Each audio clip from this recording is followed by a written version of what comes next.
Good Morning Business, le débat.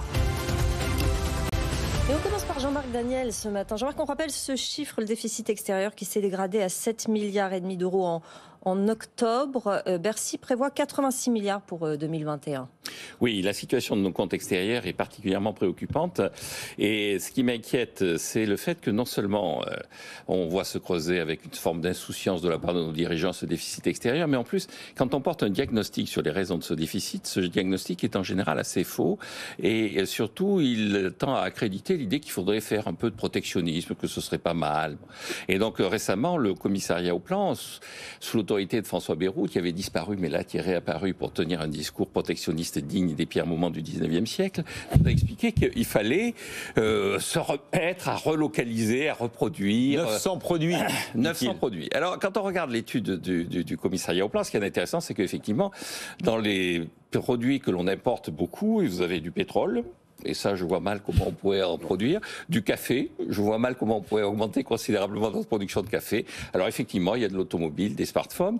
Et dans tout ça, les recommandations consistent à essayer de créer des filières nous permettant de se substituer à ces importations.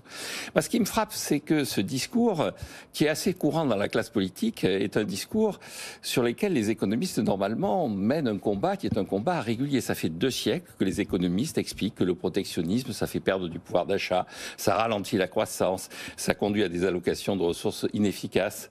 Et ça fait 2 siècles que la classe politique essaie de nous expliquer que l'opinion réclame des mesures de protection. Mais qu'est-ce qu'il faudrait faire pour réduire le déficit alors ? Alors, j'invite notamment nos dirigeants, et notamment François Bayrou, à lire un texte qui est issu du FMI. Le FMI publie régulièrement ce qu'il appelle un ABC de l'économie. Je vais le lire parce que je trouve que le texte... Pas entièrement parce qu'il a l'air long. Hein. Oui, non, je lis pas les 2 pages. Je lis juste la phrase de conclusion. Donc, un déficit extérieur peut résulter d'un excédent de l'investissement par rapport à l'épargne, ce qui est un élément clé. Un déficit extérieur, c'est un rapport à l'épargne. Donc, un déficit extérieur peut résulter d'un excédent de l'investissement par l'épargne. Il peut ainsi être le signe d'une économie hautement productive en pleine croissance. Le moins qu'on puisse dire, c'est que ce n'est pas le cas de la France à l'heure actuelle. Nous ne sommes pas en pleine croissance sur le moyen et long terme. Non. Et notre investissement, court terme, oui. À court terme, oui, parce qu'il y a des effets de rattrapage et notre investissement n'est pas forcément parfaitement au rendez-vous. Si ce n'est pas le cas, il pourrait être le résultat d'une politique budgétaire inconsidérée. Ah, ça c'est vrai. Ça c'est vrai. et d'une fringale de consommation mal maîtrisée. Ça, c'est vrai aussi. Et donc, c'est pas la peine d'essayer d'avoir du pétrole, de chercher du pétrole dans le Cantal. Il faut mettre un terme à une politique budgétaire inconsidérée.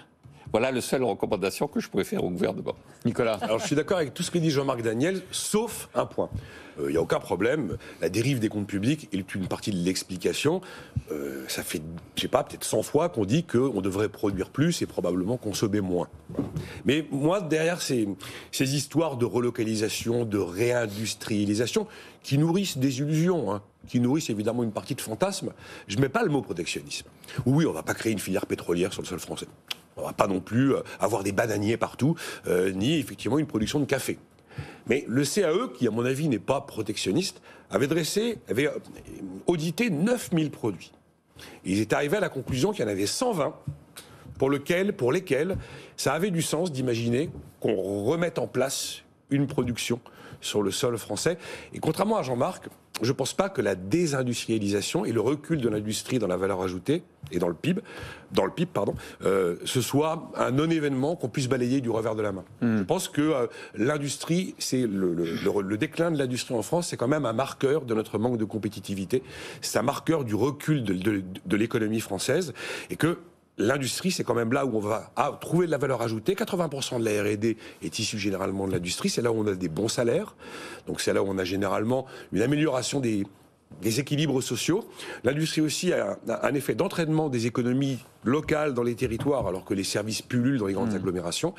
Donc je pense que derrière ce chiffre du déficit du commerce extérieur, la question du retour d'un peu d'industrie sur le sol français est posée, et j'y mets pas le mot protectionnisme. Vous n'êtes pas d'accord, Jean-Marc ? Non, pas du tout. Je vais vous dire pourquoi. Je vais prendre 2 éléments. Une phrase très importante qui a été prononcée il y a 5 ans, au moment de la campagne présidentielle, par un des candidats qui a dit « Je n'ai pas la nostalgie de l'industrie, je veux construire une start-up nation ».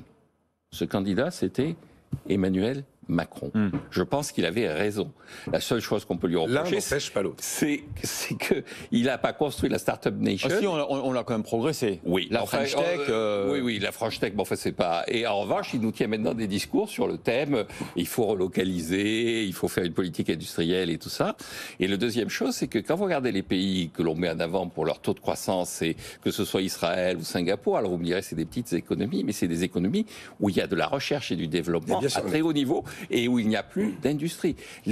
Si vous allez à Singapour, vous regardez tout l'endroit où il y avait les industries textiles anglaises, et je peux vous dire que les habitants de Singapour n'ont pas l'intention d'y remettre du textile. Il y a là-dedans des chercheurs.